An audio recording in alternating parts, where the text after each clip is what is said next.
Hi, everyone, and welcome to Lurking for Legends, a live video cast where normally we do live reads. Tonight's going to be a little bit different.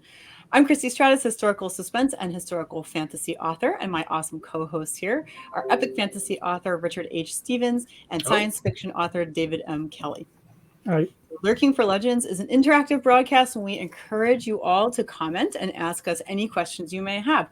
So like I said, tonight's going to be a little bit different. We're going to have a roundtable discussion, like a triangular table discussion between just the three of us. And feel free to ask us anything. This is an Ask Us Anything Q&A type of thing. And in the meantime, we have lots of things to discuss anyway. But yeah, it's an Ask Me Anything hour. So a little bit different. And then next month, we will be back to doing our usual live reads.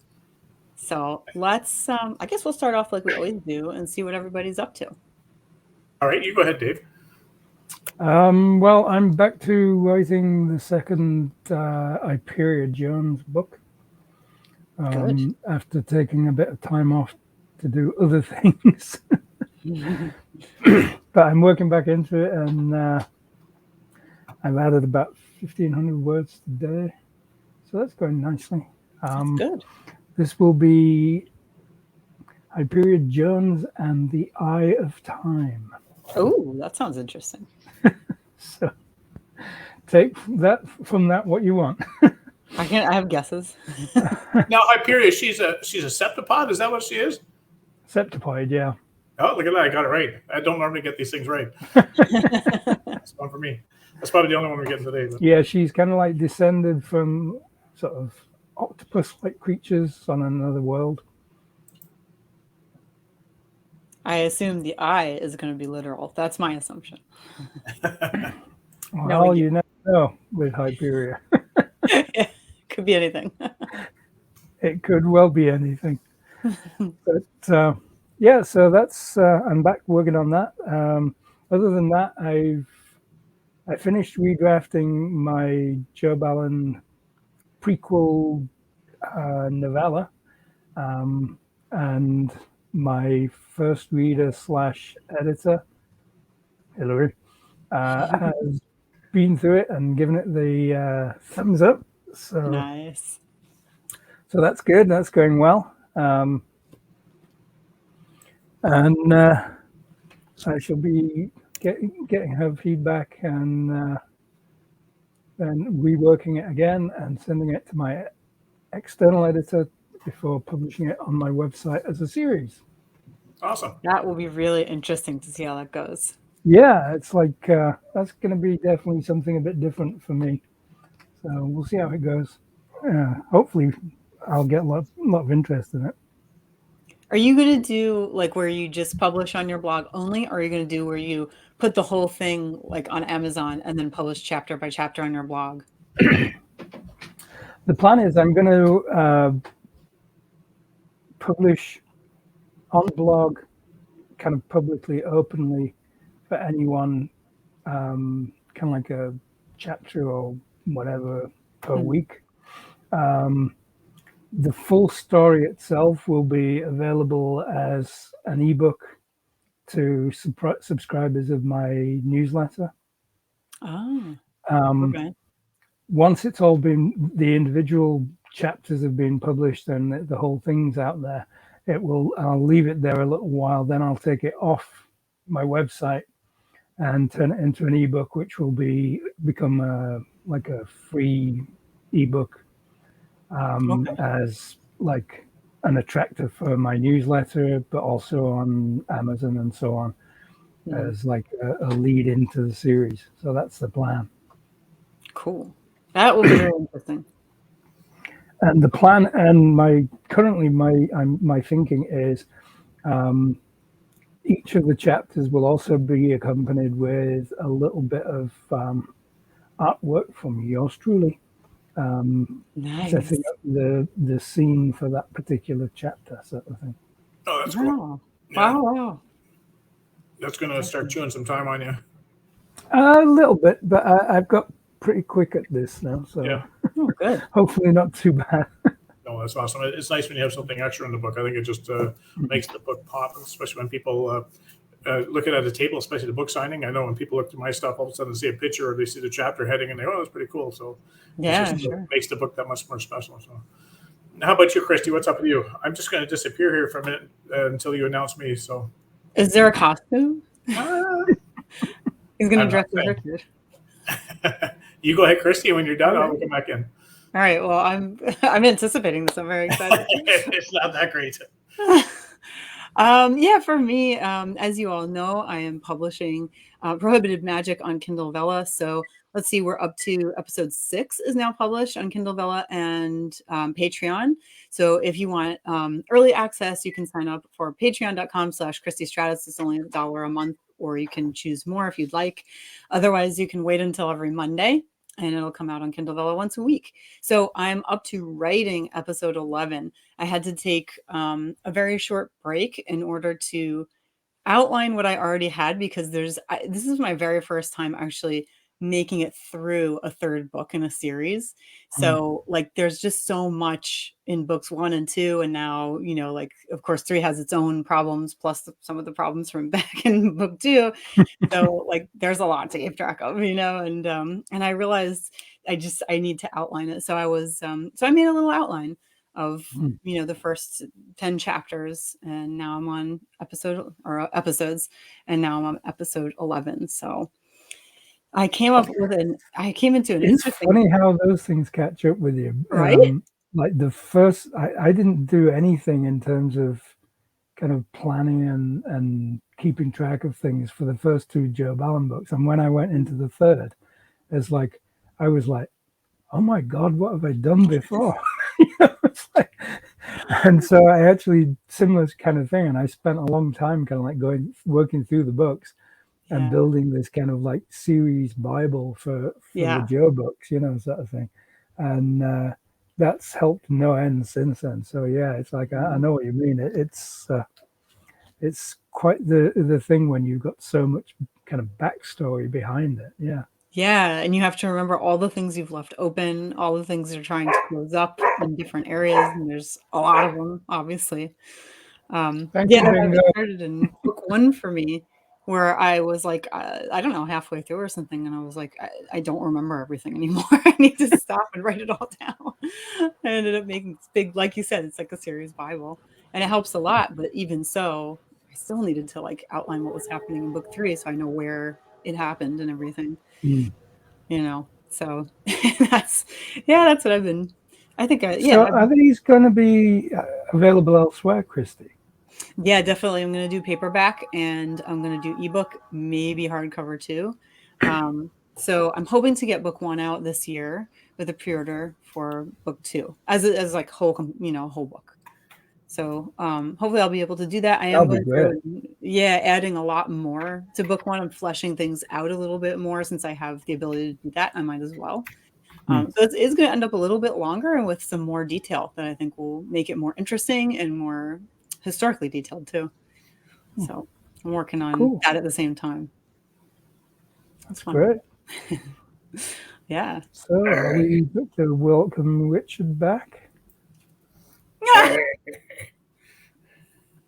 Oh my God. I love it. How are you doing it? What is that? Hey, mate. Lassie and matey, you're doing very well.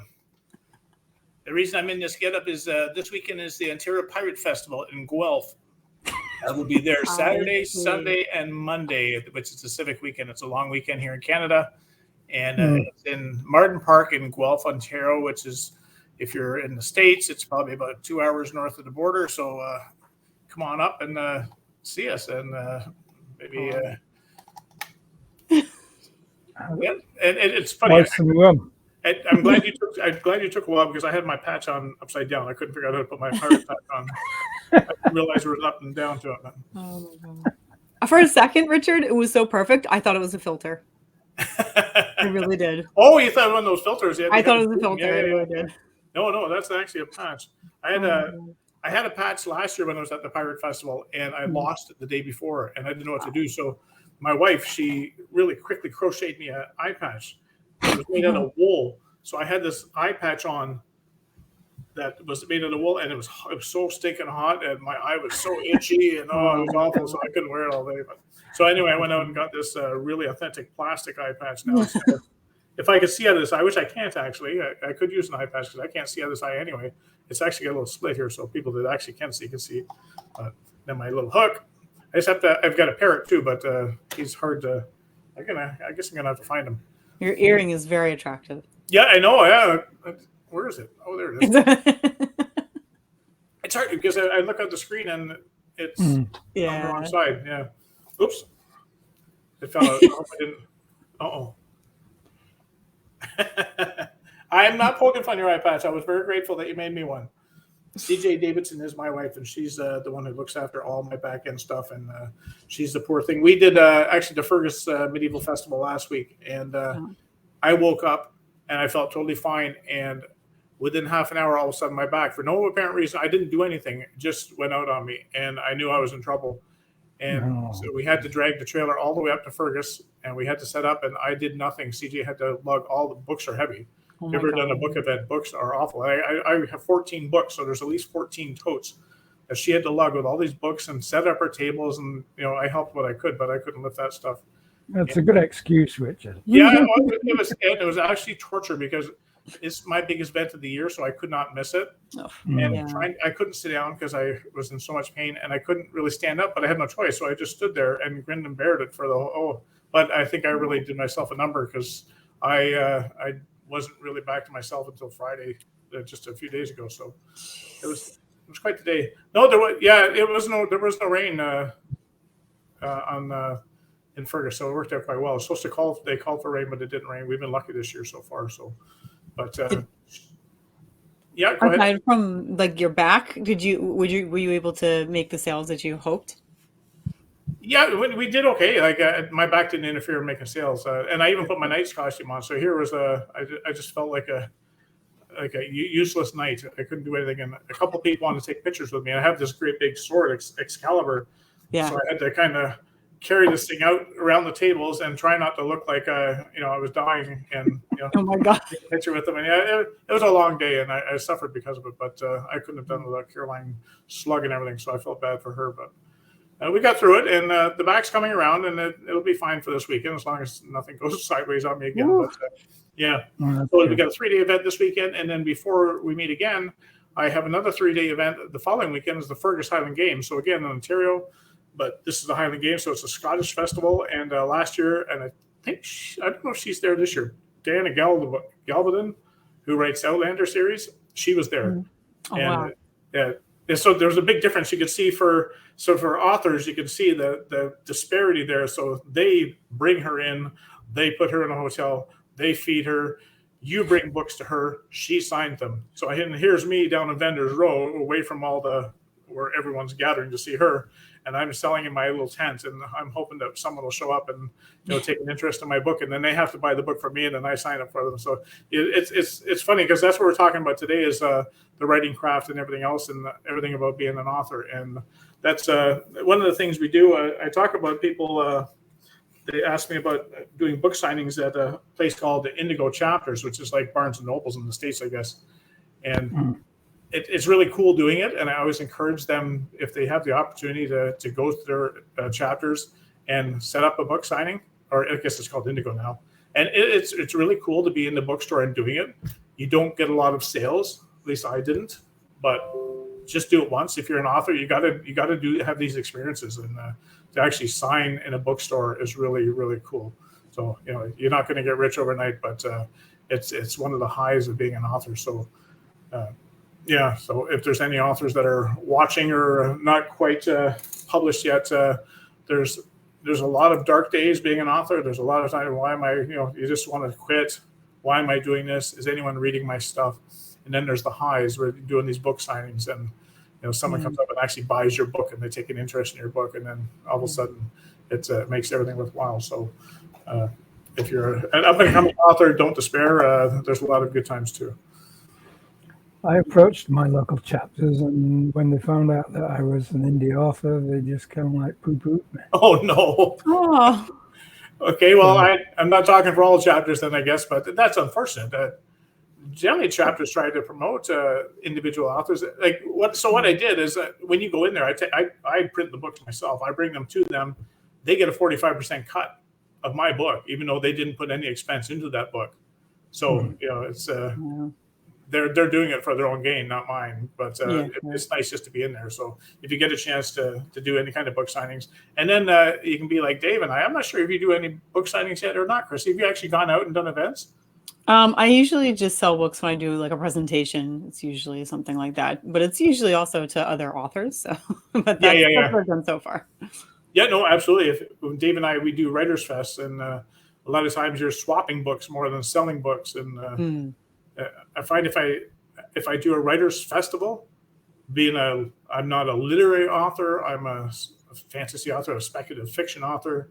I don't know if they're looked down upon, but the most people aren't there for fantasy. They're there for literary fiction. So I don't do as well at actually writers events, but they're enjoyable nonetheless. Like I still enjoy doing it because I get together with authors like Dave and Mark Leslie we've had on here before, and Wanda is in the chat room here. We get together and we get to meet each other, and that's probably the only time we get to see each other. But it's hanging out with people of your own tribe makes such a difference because most people don't get us. Like you hang around with your family and your friends, and no one wants to hear about your books. Like, oh my God, they might ask you a question or two about it, and then they glaze over and they're on to something else. So hanging out with a like tribe just makes the whole experience worthwhile. Yeah, you're absolutely right there. Yeah, it's an interesting thing actually, is that because one of the things that I think a lot of authors kind of like struggle with sometimes is actually getting support from kind of family, friends, and so on. I've been very lucky. My wife Hillary is like an absolute star. She supports me kind of like 100% and always has. But what about you guys? What's your experience with support and if you don't get it at home, how do you find it? I get amazing support at home. Like I couldn't have done this without the support that I get at home. So without Caroline, I would still be an unpublished author probably. So right from the very get-go, like being an indie author, you're probably not going to be buying a Learjet anytime soon. And I'm not saying that it's not possible because I do writers conferences in Vegas, and there are 6 to 7 figure indie authors there. I don't know how they do it. I can't figure it out. There's no magic bullet for it. But you can make good money being an indie author. But without the support of Caroline, I would never have been able to leave my full-time job, and my full-time job was too stressful for me to actually get any writing done. So I would still be languishing in a courthouse, traipsing prisoners around and worried about my health because it took a serious toll on my health. So she allowed me to get out of the courthouse, and it just freed me up. And now I look forward to Mondays and writing. So I have amazing support. How about you, Christy? That's great. Yeah. My family supports me as well. We happen to have 3 people here whose families all support them, which is great. And I didn't really run in when I was working in a corporation.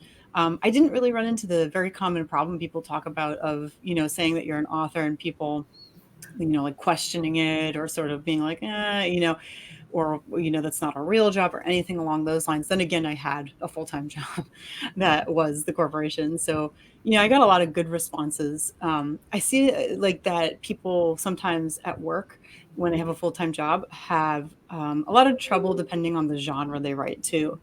I see that mostly with romance authors, and there's a lot of judgment, and they'll say, "Oh, I write romance," and they'll get a negative response from people at work, or they won't want to say that they write romance.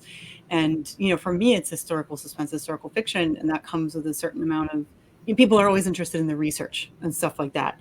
So I never experienced that myself, but I know there are people who do deal with that out there. So I've been lucky.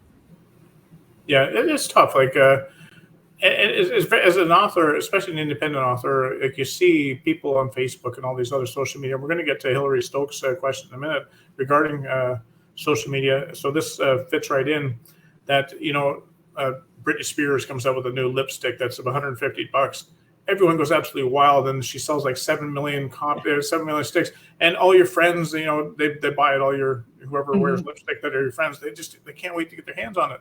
And yet, you know, you're their friend, you're their close friend. I know if I had a close friend, I would support them as much as I could. And, you know, I don't expect them to pound the bricks for me, but I would certainly be supportive of them. And I think it's a serious misnomer when you expect that of your family and your friends to do that for you, because it's not going to happen for the most part. You're always going to have the odd person who's in your corner all the time, and you know, appreciate them because they're amazing. But the reality is that for all of us, not just me, not just Chrissy, not just Dave, most of our friends and family, they think it's cool that you're an author, no doubt about that. But that's where it stops. They don't support you. They won't buy your, like, they'll go out and buy a $6 Starbucks. They won't buy an ebook from you. You know, just they won't put a review on Amazon for you. They won't do anything for you. And it just blows my mind, because if I had a friend, before I became an author, I had a friend who was an author. I think that was incredible. I'd be buying all this stuff, even if I never read it. I would just buy it to support them. And, you know, it just flabbergasts me that that doesn't happen. That's not reciprocated by. But so if you're an author and you're discouraged by this, don't be, because we all go through it. It's not just you. It's not just your family or your friends that aren't supporting you. It's everybody, every author's all families suck. Family and not everybody. You'll always have that one or two family or friends that are amazing, and you really appreciate them. But don't get mad at the ones that don't, because that's just life. It is. Yeah, I've had the same experience. I've had people who really supported me, like in the office, for example. They'd really support me and say, "Oh, that's so cool," and ask how it's going and everything, but not buy the books, you know, any of them. And it's just the way it is, you know. You can't. At first, it was disappointing, and then I saw that other people also go through this, and I was like, "Oh, okay. Well, it seems to be normal. Everybody seems to experience that." So, you know, I have friends who come see me at events. Oh, I see you here, and like they might just happen upon me, and they'll start chatting me up for half an hour, and everything. It's great to see you again, and everything else. Then they leave. Yeah. In the back of my mind, I'm thinking, oh, they're going to buy one of my books. This is going to be really cool. One of my friends is going to have one of my books, and then they walk away, and you just kind of hang your head like, geez, you just feel downtrodden, and you know it's not their fault. They're not interested in reading, or they're not readers, or they don't like your genre, or whatever. You know, I'm sure they don't mean to slight you, but it's hard. It can be emotionally devastating sometimes when you know you got this really, really good friend who comes and talks to you, and you got your books all out, and oh, this is a really neat display, and then you walk away, and you go, what the heck? Like, and then you go buy something from cheese, you got a cheese sandwich or something that's made out of cardboard and fake cheese, and then come on, really? That's true. So I'm just going to get to this question here, and it's from Hillary. Let me pull it up here. It says, I'm curious to know what your approach to social media right now is, as there seems to be so much turmoil in that area. Have you changed what you're doing? I have. I've started spending less time on for Instagram for one. Once they started, I used to get on Reels. I used to be able to depend on Reels, and I would get thousands of views on a Reel, which was really, really cool. And I would mostly talk about our show and sometimes other things. And then I think it was when they opened Reels up to everyone, and not just, maybe it was the US and Canada or something. It was limited. They opened it up to everyone, and all of a sudden it just dropped. And I'm like struggling to get past 200 from having an average of 30,000. You know, it was a huge drop. And it was really disappointing. And you had 30,000 views?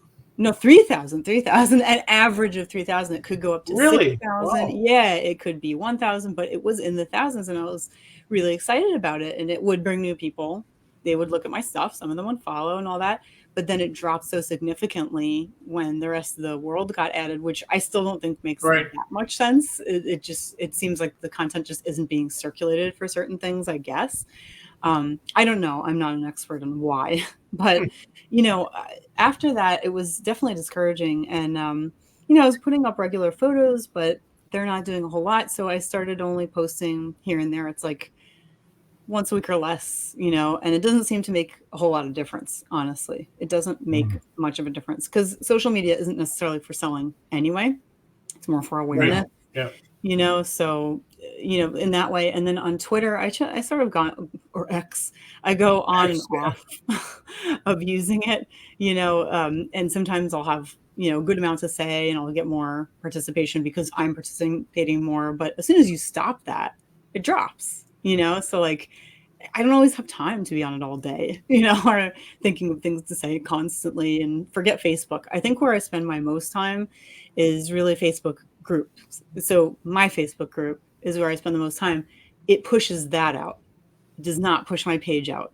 Randomly, it'll push my page out, but most of the time, it doesn't even do that. So I just focus more on my newsletter and my group, wherever I'm actually getting traction. And those are the two places that work for me.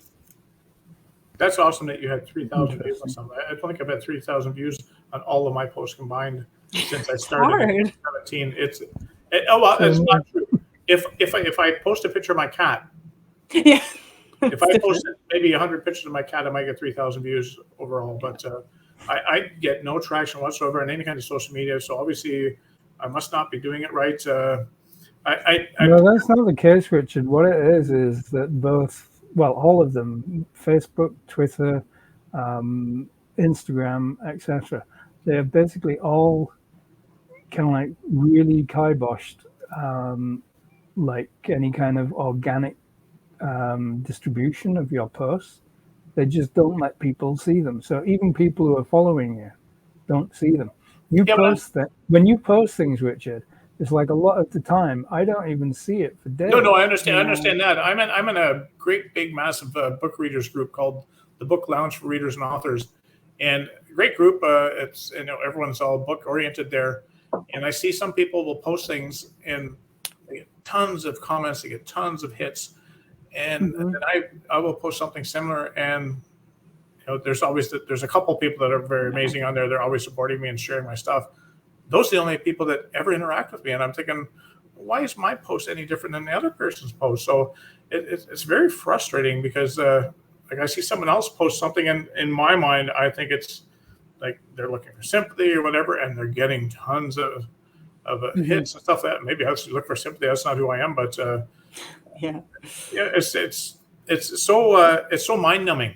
It's a rabbit hole you go down into, and there's, in my mind, that you don't get much gain out of it. It's like, but that being said, I did sell 6 hardcovers to someone in Tucson, Arizona last week. Oh, I just responded to a post that he put on in that same group, and I just said he was saying that he likes hardcovers better than soft covers, and I said I do too, or something like that. And all of a sudden, he checked out who I am, and then next thing you know, he bought 6 hardcovers. It was awesome. That and does even with happen. the Canada postal rate, I figured as soon as I told him the Canada postal rates, that would kill that sale. But no, he still wanted them, so he must be an avid collector. And he doesn't even know me, so I think that's amazing. When someone I sold the book on the back of the last live read we did. Oh, good, nice. Oh, nice, awesome. I don't think I've ever done that. Thank you, Christie. Oh, yeah, it was me. Oh, okay. You're talking about me. I actually bought it during the live stream. I was enjoying it so much. Oh, I nice. actually went over and bought it. Oh, that's cool. While we were reading. I couldn't wait. We got a comment from CJ says, agree, spending less time on social media and harnessing the power of the people we meet at events. There is so much on social media that we get lost into just marketing approach just doesn't work today. And that is so true. Like you just, like Dave was saying earlier, you're lost on there, and the platforms aren't allowing people to see you. And so what I've been doing lately is I've been culling my Facebook friends list. So, people want to interact with me now. If they're not really my friends or, authors that I've made acquaintances with, I'm slowly starting to weed them out. And because they're not responding, they're not doing anything on my Facebook page, but they're taken away from the feed that I think that I would be getting from people that, like you and Dave, that are more important to me on my friends list. On my actual author page, that's different. I will accept anyone on my author page. They're more than welcome to come in and look. And I honestly get hardly any traction on my author page. I get a lot more traction through my social page. But I got so little on mine, I just took it down. It's tough. Social media is a tough nut to crack. It is. And now we've got also the other problem that they're all basically milking us to to pipe into AI systems so that they can steal from us. There's an announcement today from Melon Husk. Twitter's now doing that. Have they already started, or is it going to start? It's going to start, I think. I'm not sure when. Yeah. So, I'm really mad about that. I know. yeah, so I mean, like, that's the other thing. I mean, like, I know, for instance, like with Twitter, I mean, kind of like artists and creatives are leaving Twitter by droves because they don't want anything to do with this. Yeah, we're pretty well ready to shut down our Twitter accounts. I do nothing. My wife looks after a lot of she looks after Instagram and Twitter because I have no idea how they work. And so if you ever get a response from me on Twitter or Instagram, it's probably my wife responding to you because she's like my personal assistant. I do all my correspondence basically through Facebook. I just find at least, or Messenger. Like I'd rather go through Messenger and actually have a real time conversation with you, as opposed to are they going to respond to me? And then you look for that little hit on your Facebook page, and then you got to get in there and talk to them again. I'd rather go through Messenger. So, this is a response from Wanda, and I believe she was talking about when David said he sold the book off the back end of our library. Just wanted to get that in there. Go ahead, Christy. Yeah, you were talking about culling, sort of, who you're friends Yes. with. I've started doing that on Twitter, culling who I'm following, Yep. and it's hard because one of the toughest things, I think a lot of people will relate to this, is that as an author, a lot of the people who follow you end up being authors, instead of just straight up Yes. readers. It's very frustrating because I mean that's great, like connecting with fellow writers, but you're not getting straight up readers either who That's have right. Bookstagram accounts or whatever it is that you're looking for. It's really tough. So I have started like cutting some things that are just not important to me, or that I haven't been posting very often, or that have nothing to do with me, anything like that. And I did, on a second note about that, I'm looking to see if that has an effect, but I haven't done much of it yet. So I'll let you guys know if anything happens.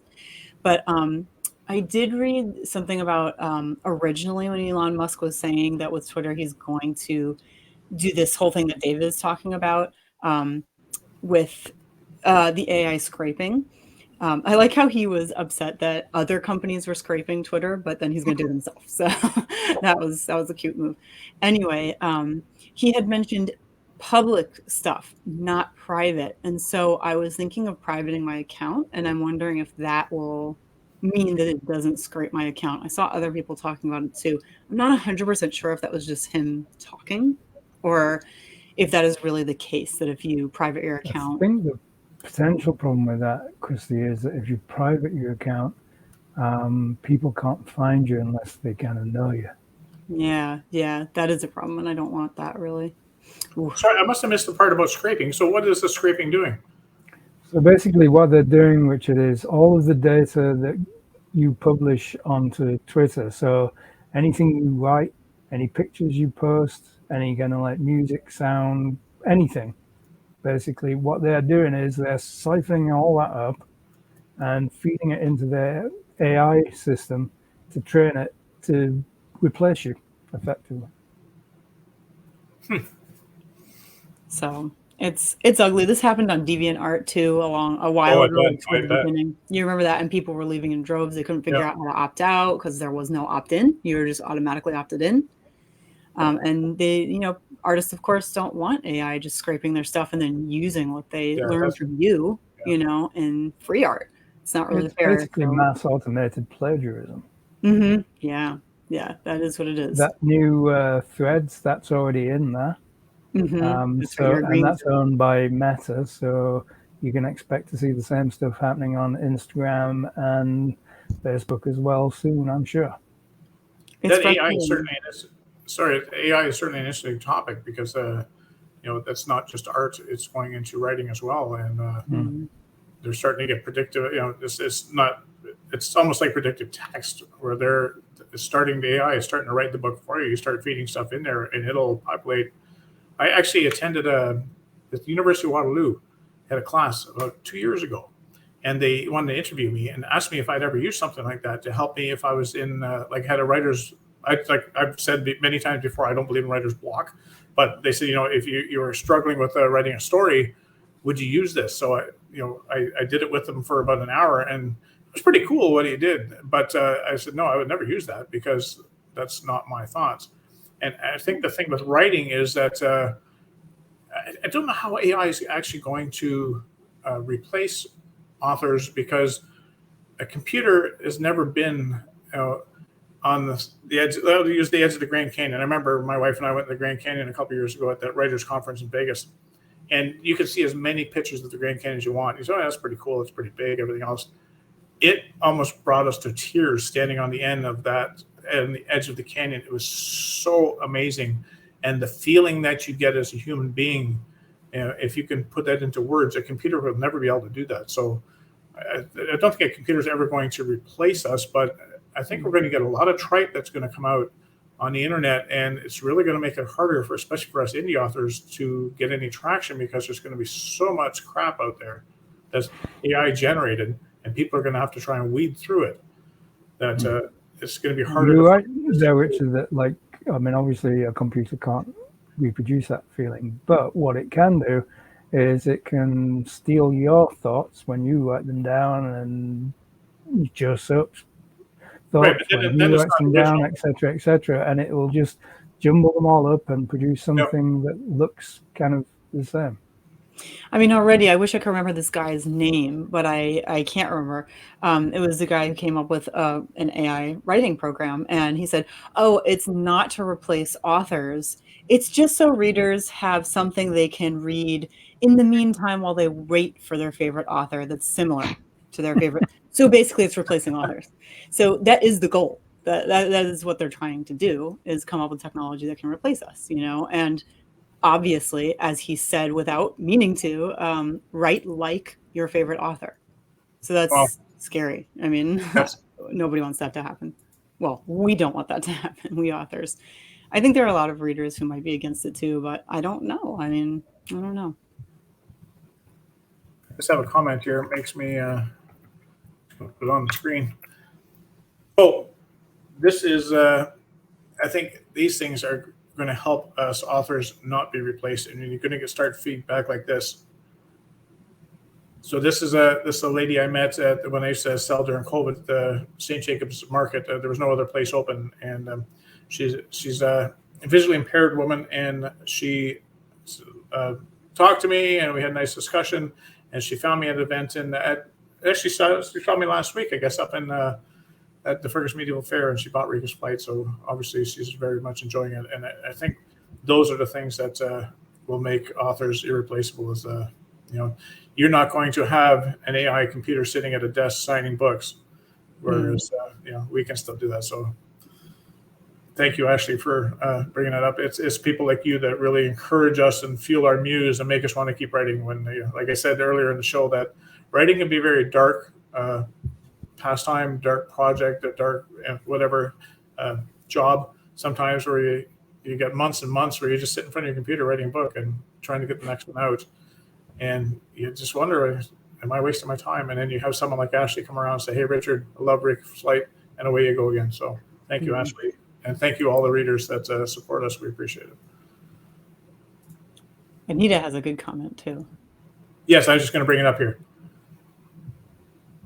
Copywriters are the ones that have to worry about the most. Sites are already using AI to blog and post in articles.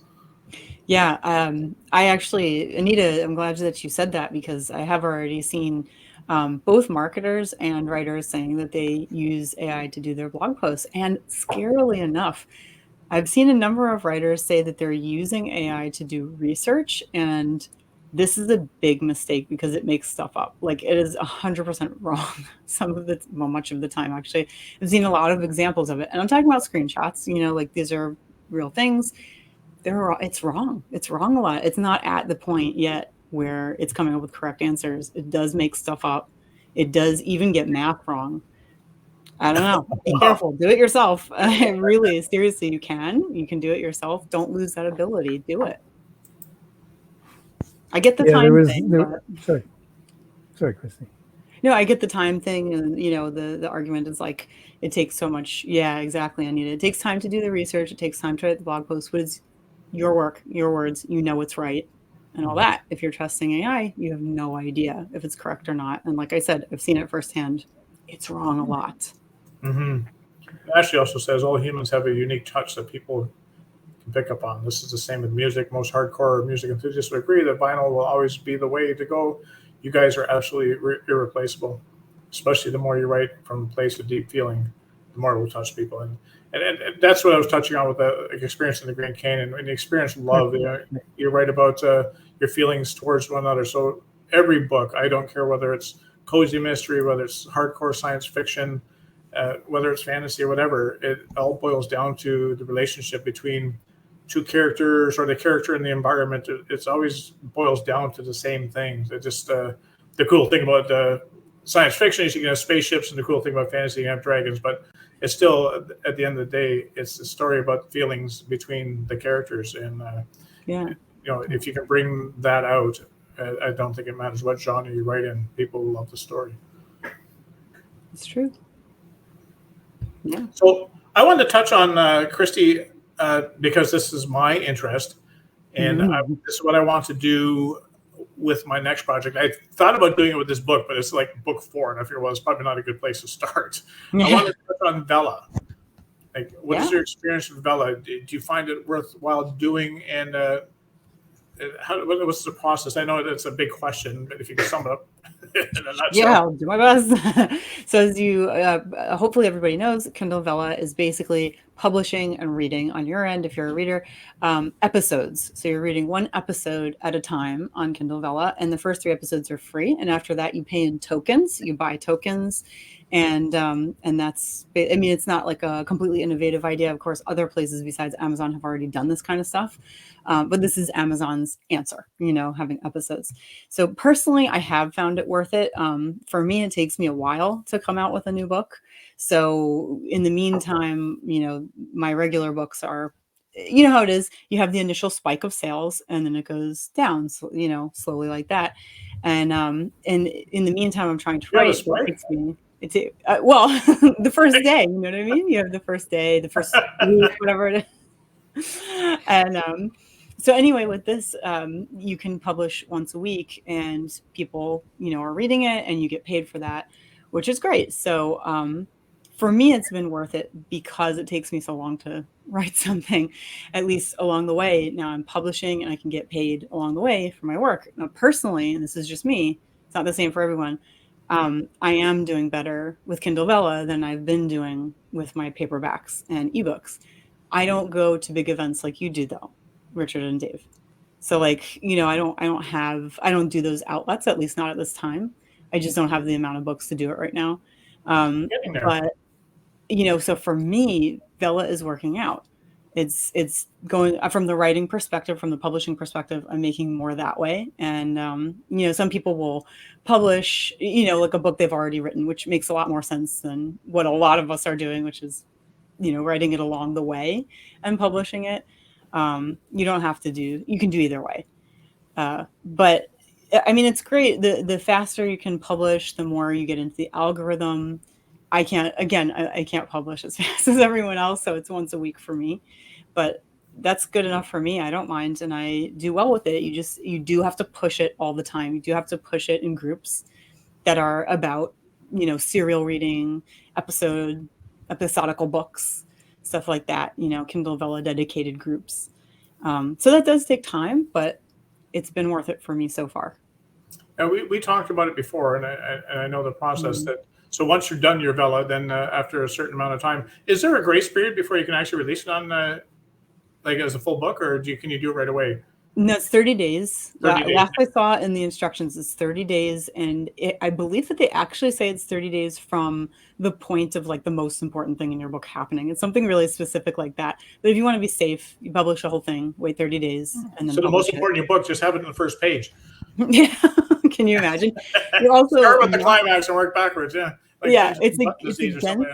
It's against their terms of service to do what some people do on places like Wattpad, which is to publish let's say 3 chapters and then say buy the book on Amazon. So you can't do that. You have to publish the full work. Okay. So and so I think I know the answer to this, but what's the advantage of Vela to readers then? Obviously, I see the advantage to you. You can actually start publishing your book before it's actually done, as long as you can edit it properly as you're going. And being an editor, that's probably pretty easy for you. But so what's the advantage of Vela to readers? Well, one of the things that they now have is comments. So readers can actually comment on every episode, and they can say what they think, which is really cool, And some writers were not happy about that. but because they don't really want every episode to have comments and feedback. They're afraid of like negative feedback. Right. You know what I mean? And too much stuff like that. But you know, it has comments. The other cool thing is that you can have author's notes at the bottom. For me, because I do historical, I decided to put all kinds of cool historical details down there and tell you what is true about the piece, what has happened in real life, cool stuff like that. And people seem to really appreciate it. The other thing you can do at the end of every episode or whatever episode you want is to have a poll. And that can help you, some readers decide, or writers rather, decide which way they want to go. Sometimes in the story, I've heard writers say that, like they'll ask, who do you want to do this or something like that. And it lasts, I think they tell you, you can choose the amount of time the poll will last. But, and it keeps readers engaged also because they get to participate. Yeah, so it's a lot of fun for them. And you are allowed to link elsewhere in your author notes. You can link to your Facebook page or your Instagram, something like that. You can do that.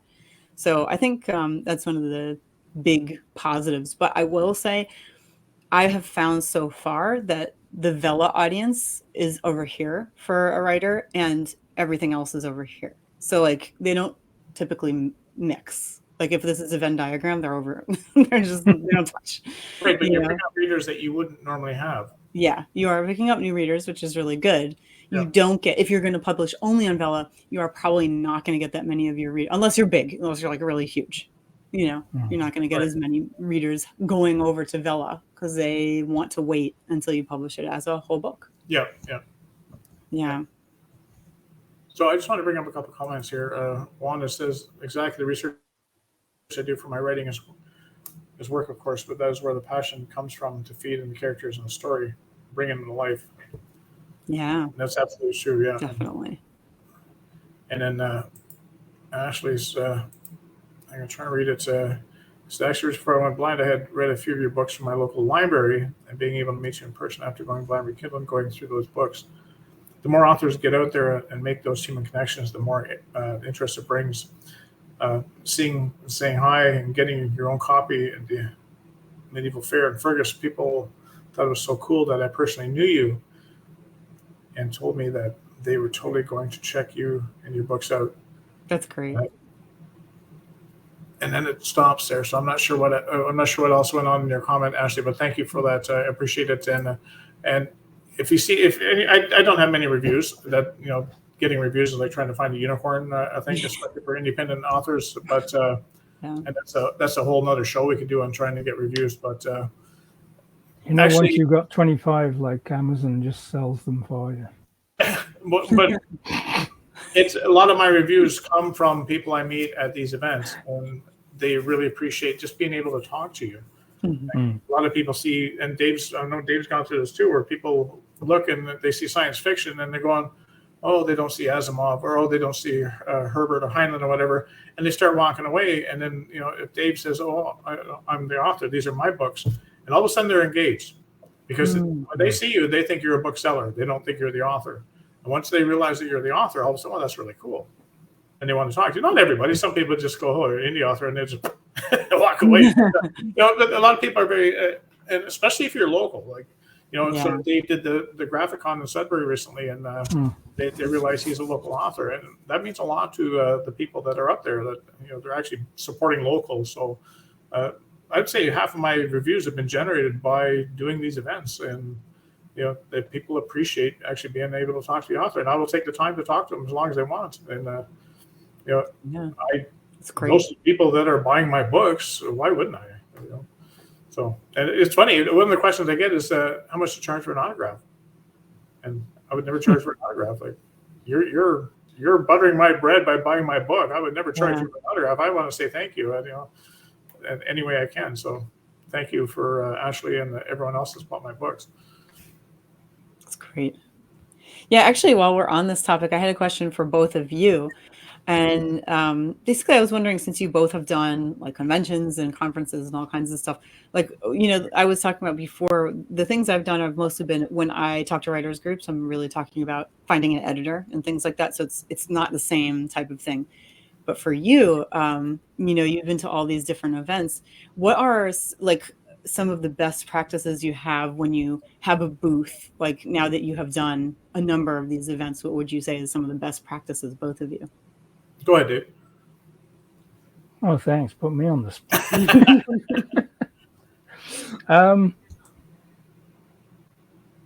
I think one of the things I certainly kind of remember from my earlier experiences, and I think Richard saw this as well, was if you've only got like one or two books, you're probably not going to generate a lot of interest just because you haven't got the mass number of books.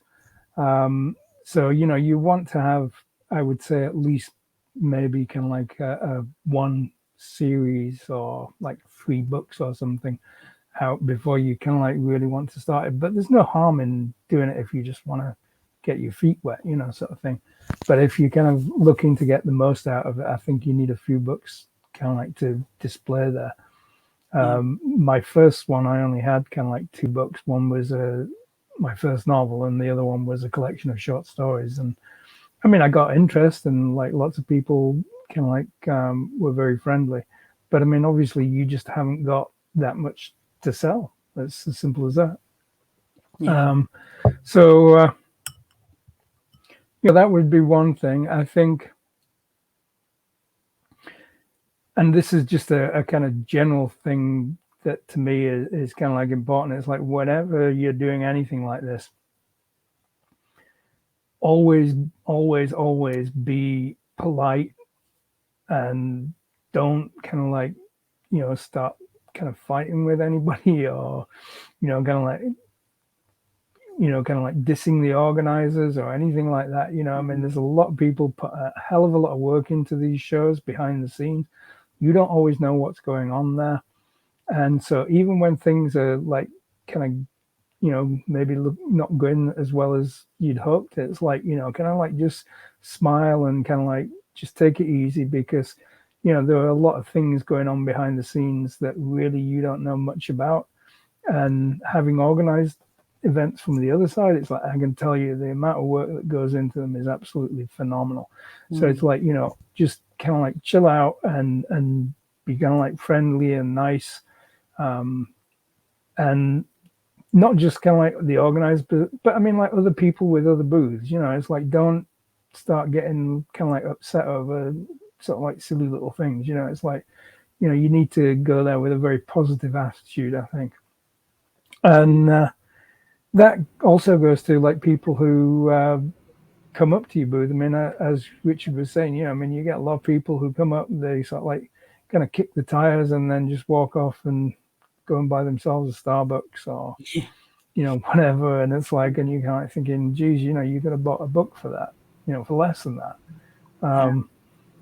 And again, you just have to kind of like take it all with a bit of a pinch of salt and kind of like say, well, it's like, yeah, okay, it's a little bit annoying, but that doesn't matter. It's like, and really focus in on the people who do buy your books and try to make the experience absolutely as good as possible for them, because it's like for you they're another kind of like reader, but for them you're like an author, and the experience for them is like completely different, and to them they'll probably see it as quite a special thing. And you're kind of like thinking, well, it's just another person who's bought a book, and it's not. That's the wrong way to think about it. You have to kind of like consider how it is to them. Yeah, that's great. Ashley says, I agree, David, building community, not competition. And that's absolutely true. As being Absolutely, an author, being an author is not a competition because most of us, not all, most of us write maybe 1 book a year, if that. Some of us write a couple. There are some that write them once a month. I don't know how they do it, but they do. Yeah. But for the most part, authors don't publish books too often, so it's not like you're buying a loaf of bread. You need them every week. So it's certainly not a competition. We should be supporting each other. And she says, I write for Blind, Visually Impaired magazine, and there's a mix. Some of us have built a very loving community, but others have viewed some of us as competition. And building community has made us popular with readers. Absolutely. You're not. I mean, even like these people who write like a book a month, it's like, I mean, there is no way that one author can write enough books to keep feeding even one reader. No. Like, because I mean, like, you can't write a book in like 2 days, but somebody can easily read a book in 2 days. That's true. So, That is true. But you know, Yeah. so like Dave says, I think choose the size of the event according to how many books you have out. So like I do these pretty big events. I did the Fan Expo in Toronto last year, and I was guest author, but I had to pay for my booth, and it was not cheap. Trust me, it was a lot of money. And in order to make that money back, you have to sell at least double that in books. So because you got to pay for the print costs, you got to pay for your transportation up there. You have to pay for parking. You have to pay for, like, we were in Toronto. We're not driving back and forth. If anyone's familiar with Toronto and where we are, it's not fun driving in Toronto, especially at night. It takes you probably an hour and a half to go 4 kilometers in that town. It's just a nut house. So you actually get a bed and breakfast. So now we were up in a hotel for 4 nights. I had to sell a lot of books just to cover my costs. So I have a lot of books, and that makes a big difference. People can buy this trilogy or that trilogy. So I have a lot to offer, and I have people that come in and they'll buy everything because they're afraid they might never see me again. I had a lady from Calgary bought all my books. I said, how are you going to get them back? And she said, I have 2 empty suitcases I bought just for this reason. Not for me, but because she knew she'd buy books at the Toronto Fan Expo. So it makes a big difference if you have a lot of books out. Like Christie, you're getting into your trilogy. I would think once you get your trilogy done, I think you're ready to start doing the smaller places. Sure. If you only have 1 book out, don't shy away from doing book signings events. Just choose your event. Like, don't do the Fan Expo in Toronto because you only got 1 book. Right. You have to sell. I don't know how many books you have to sell to make up, the $1,500 is going to cost you to do that event. But there's so many small little writers events that cost you $10, $20, $40 to set up a table. And some are even free. If you look around, sometimes you can find them for free. They'll bring you in there. And you might only sell 4 or 5 books, but you're getting the experience. Like, I remember when the first one I did with David was in the Graphicon in Sudbury in 2018. And I just had 2 novellas out. And, Dave he's got his books out. He's already done a couple of cons. So he was kind of more of a seasoned professional at that point. And I remember someone looking at me, and they picked up my Trolls and Evil Things, and they asked me what the book was about. And I just had a blank stare. I did not know what to say to them. I wrote an elevator speech. That book better than anyone. I did not know what to say. I said, "Oh, here, read the back cover," and I felt so stupid. But that's how you learn. So I've done so many events now that it's just people get bored of hearing me saying the same thing over and over and over again. Like, I know my elevator pitch, and it changes every time I say it, but it's basically the same. And it's just, you got to get yourself out there. So if you have 1 book, 2 books, pick your venues, pick the ones that are not very expensive, and just go out and enjoy the experience. Start working on talking, interacting with people, because a lot of us authors are introverted. We don't do well out in the wild. we're used to being in our cage. So, but get yourself out there. You have to. If you want to sell books, if you really want to sell books, you have to get over yourself. Like, and that's why I do these shows now. I got over myself. There's no way I'd ever speak in public before I met Russell Trimble, and I will talk about Russell Trimble in a few minutes. He's a very special person that has got me. Without him, we would not even be having the show, but we'll leave that for now. So also brand yourself. So as an author, especially if you're writing series, start branding yourself. It took me a bit to realize that I need all my covers to look the same, so that when people look at it, they go, "That's the Soul Forge Universe cover."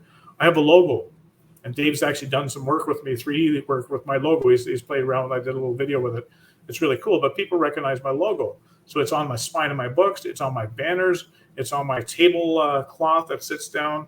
People recognize it. So people have bought my books or seen me at other events. I remember you. And when I was at the St. Jacobs Market, they remembered my dragon banner and they remembered my logo. And now I even have a 14-foot trailer that I drag around, and people see it going down the highway, or they see it sitting in a parking lot at an event, and they will come in because they want to see me. And it's don't think it's that great, because it's not that often, but it's really cool when someone says, "Oh, I saw your trailer there, so I came in to see you." That happened a lot more, but it's really neat when it happens. So, and like Dave said, own it.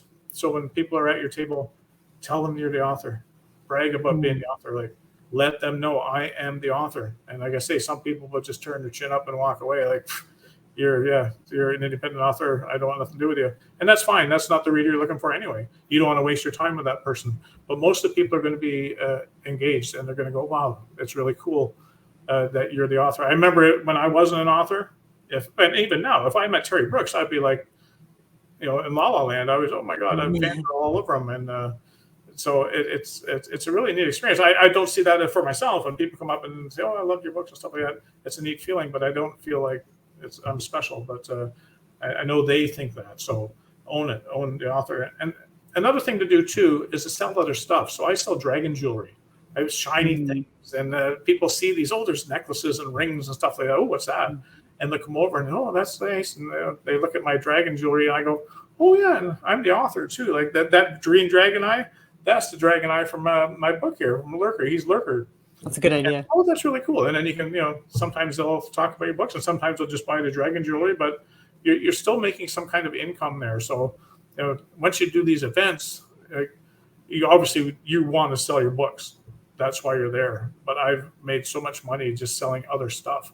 Wanda Janaway is amazing. She makes all these awesome bookmarks with all these trinkets that hang off them. And she finds them at good prices, and she does a killing. Like, we do writers events. When I do writers events, like I say, I don't sell a lot of books at a writers event. Wanda sells a lot of stuff at writers events because everybody wants a bookmark.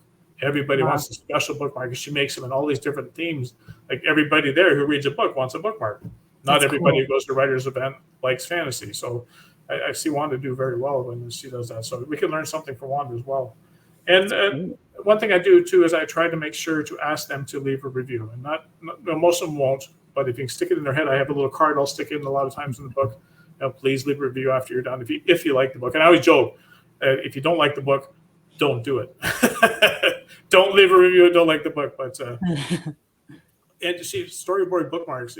And she I know she has journals and stuff like that too. And it's all this stuff, this extra stuff. You want to sell your book. That's why you're there. Is you want to sell your book. You want to get your story in people's hands. But you need something to generate an extra income, and you need something to get them into your tent. Not everyone's going to see my dragon and go, I'm going to come in. So right, yeah. Those are great answers. Yeah. I could go on forever about this. I actually did a talk at one of the authors' places around here. Oh, did you? Oh, nice. Yeah, they invited me to talk about that stuff. But yeah, it's like it's another one of those subjects that you can go on forever. And David will do something that's different than me, and it works for him. Like the way you display your books. That's true. Like it sometimes makes a difference. Like I saw Dave. I think Dave and his wife they'll fan their books out on top of each other and stuff like that. They make these really neat designs with them sometimes, and it's just eye catching. It's something that people go, oh, what's going on over there, as opposed to just having the book sitting there. So yeah, that was something that Hillary actually learned from somebody through work who was doing some. I think we were doing some training on presenting books in a library,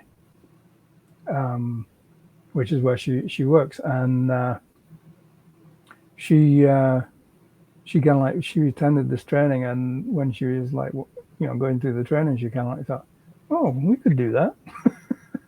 And so that's how it all came about, and it seems to kind of like catch people's eye. So that's smart, Wanda. What she says next. Sorry, I'm just catching up on these comments. Unfortunately, with the subscription we have now with StreamYard, I'm the only one that controls the comments, I think. So poor Dave and Christy have to sit there, and they're at my mercy, and sometimes I miss them all. I apologize if anyone's made a comment and I don't get to it. I know Ashley's got another one here, especially with audiobooks. You can almost do 2 a day, but it takes forever to just write one. And this goes back to what we're talking about. Dave was saying that you can't write a book every 2 days, but they can certainly read them. Or listen to audiobooks or whatever, absolutely. And Ashley's saying, get a wingman. I would totally be a wingman and would love to come with you guys and totally get people chatting about books and which book they should start with. That's awesome. I often joke about people. Some people will, they're return readers or whatever, and they'll see other people at my table and they'll start talking about the book to them. So I'm not even having to just sit back and go. That's great. And that's really neat because it shows that other people actually have read your book, they're actually interested in your books, and it makes the new reader a little bit more wants to read your book. So that's fun when it happens. But again, it's not like I have this great lineup behind me every time I sell books. I don't. So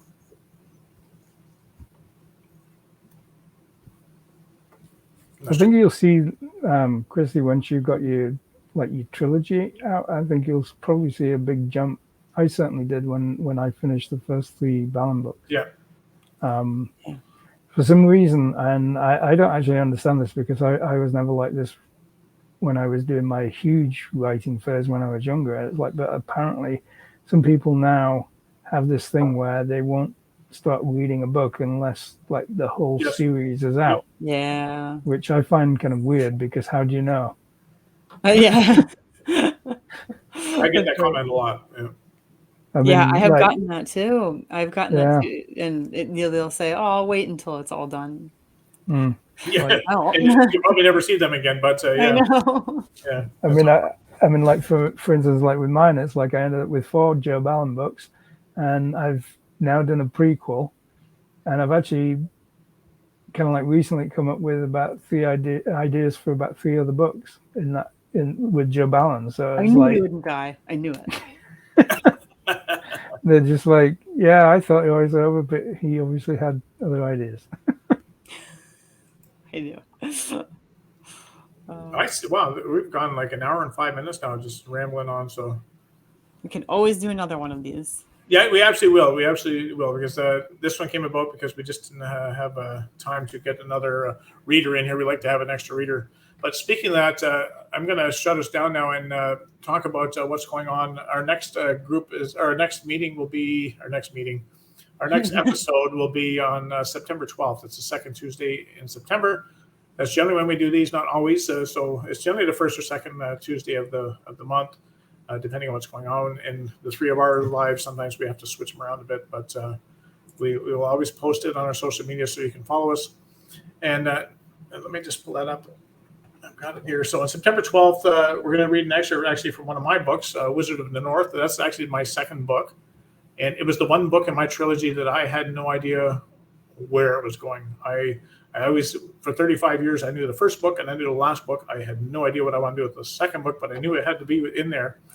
And then when my artist actually put a staff in my one guy's hand in the cover of Soul Forge, which is never supposed to be there, I told him, Marco, I said, take that staff out of his hand. Why would you do that? And he said, it's because he looks like a wizard. You described him as a wizard, so I put a staff in his hand.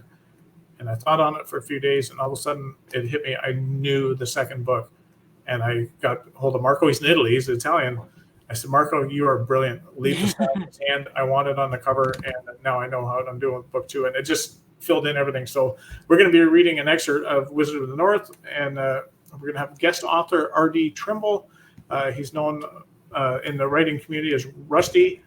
And like I say, Rusty is the inspiration for me to do live reads. He's the inspiration for me to do anything live, to actually get out there. I would never do that before. I remember signing up for my first interview. I canceled it a couple of days later because I was petrified. I didn't sleep. I figured there's no way I can go on live and talk to people. And through Russell doing the live reads with him, he actually reads other authors' works, and I started doing that. And then it started getting me more confident. I finally got over myself. I know I'll never be a good speaker, but as an author, you need to get out there. And if you want to sell your books, you need to get out there. It's scary. I still don't think I do a great job at it, but I don't care anymore. I'm me, and people get used to me. And then through that, I met Christie and Dave, and we started doing this. So on the next one, Hannah will return. Yes, there you go. Awesome. See, I typecast you with him again, but he's got long hair in this episode. Uh-oh. Yes, I'm very excited. He hasn't shaved his head manage. Yet. He's got a long beard and long hair, so I can't wait to see the rest of it. We will manage. So anyway, join us on September 12th as we read excerpts from Wizard of the North and from Russell Trimble. He writes crime fiction, and we're going to be reading from his just-released book called The Hit Mom. So we look forward to doing that, and I look forward to talking to Russell. I think you guys will really love him. I don't know if he wants me to say anything or not, but he's an amazing person because he is on the autism spectrum, and I remember him doing his live reads, and he'd stutter sometimes, and he'd just persevere, and it didn't bother him. And something happened in his life, and he started stuttering a lot more, and he was starting to take flack from these insensitive people online, and I think it just united the rest of us to support him that much more. Like, and so, but he's gone through whatever therapy he does and everything else, and he speaks fine again. But it doesn't matter whether you stumble or not. I loved his courage. It didn't bother him. He was just himself, and he wanted to do this. And without him, I wouldn't be here doing these live things. Lurking for Legends would not be in existence. So I want to say thank you to Russell publicly when he comes on in September 12th. So I look forward to seeing him. I'm excited for that one. That's going to be great. No, he's a great guy. So anyway, thank you, Christy, and thank you, Dave, for listening to me ramble on for, I think I stole half the show here, and I didn't mean to. I apologize. No, it was helpful. It was good stuff. It's fine. But, thank you. It was great talking about these things. And if anybody wants to join in the next roundtable discussion we have like this, send any one of us a message, and we'll include you. We can get up to 6 people on here. We thought about doing that this week, but we just let it linger a bit too long, and then we dragged our feet, and we didn't really So if anyone wants to participate in a roundtable discussion with us at some point, we'd love to hear your ideas, because what works for me doesn't necessarily work for Christy, and what works for Christy won't work for Dave. It's certainly a crapshoot being an independent author, that's for sure. For sure. Yeah. All right. You guys have anything else to say? I have nothing to say. Nothing, that's it? Painfully, I have nothing to say. I can't believe Thank you, everyone, for coming and for questions and your comments. Yeah, thanks. I can't believe Dave is speechless. If you ever get Dave in a couple of beers going, he is not quiet. So. Anyway, what a lie. That's why we keep him way up north. Anyway, take care, everybody. Thank you for joining us, and hopefully we'll see you on September 12th when we get back into costume and props and everything else for our library on September 12th. Take care, everybody. Thanks, everyone. Bye. Right.